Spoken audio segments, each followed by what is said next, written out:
Baghdad ওয়ালাকে জিজ্ঞেস করো মিলাদুন নবী করেন? জি করি। জায়েজ? জি জায়েজ। হবে? হবে। করতে হবে? হবে। করেছেন? করেছি।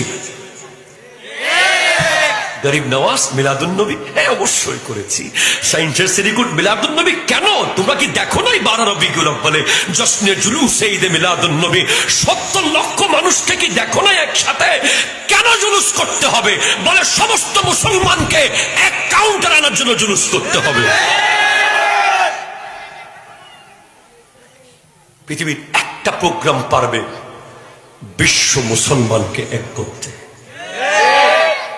সেটার নাম হলো ঈদে মিলাদুন নবী সাল্লাল্লাহু আলাইহি ওয়াসাল্লাম। ঠিক কিনা জোরে বলেন না? কাদেরিরা হয়তো বলতে পারে যে আমার জন্য কাউন্টার বাগদাদেরটা কাছে, আজমেরেরটা একটু দূরে, আমি এটা থেকে নিব। কেউ যাদের বাসা মুরাদপুর তারা বলবে এখান একটু দূরে জিসির মোড় থেকে নি। যাদের বাসা আবার লিং রোডের মাথায় তারা বলবে জিসিউর একটু উল্টা এখানের দিকে সোজা। যাদের বাসা আবার ঢাকা কাউরান বাজার তারা বলবে চট্টগ্রামের কাউন্টার একটু দূরে, আমি একটু আরামবাগ থেকে নি।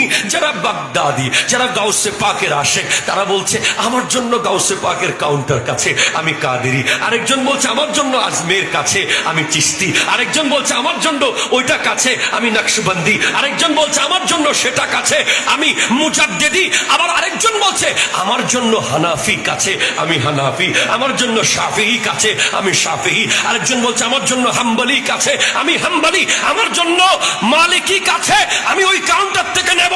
প্রত্যেকের টিকিট এক জায়গায় গিয়ে থামবে, আহলে সুন্নাত ওয়াল জামাতের গাড়িতে সবাই উঠে যাবে। টিকিট ভিন্ন ভিন্ন, জান্নাতের রোড একটা, গাড়ি একটা, জান্নাত একটা। কথা বলেন ঠিক কিনা?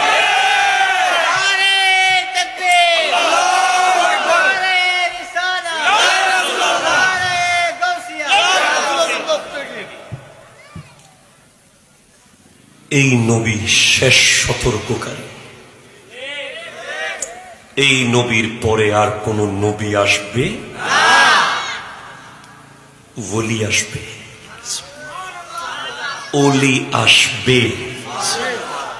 এখানেও বসে আছে হয়তো। এটা অস্বাভাবিক কিছু নয় যে এই প্যান্ডেলেও যুগের বড় ওলি বসে আছে। নবী হওয়ার দরজা বন্ধ। এই মুহূর্তে কেউ যদি নবী দাবি করে সে বাতিল, সে কাফের। আলা হযরত ইমাম আহমদ রেজা খান ফাজিলে বেল্লবী রহমতুল্লাহ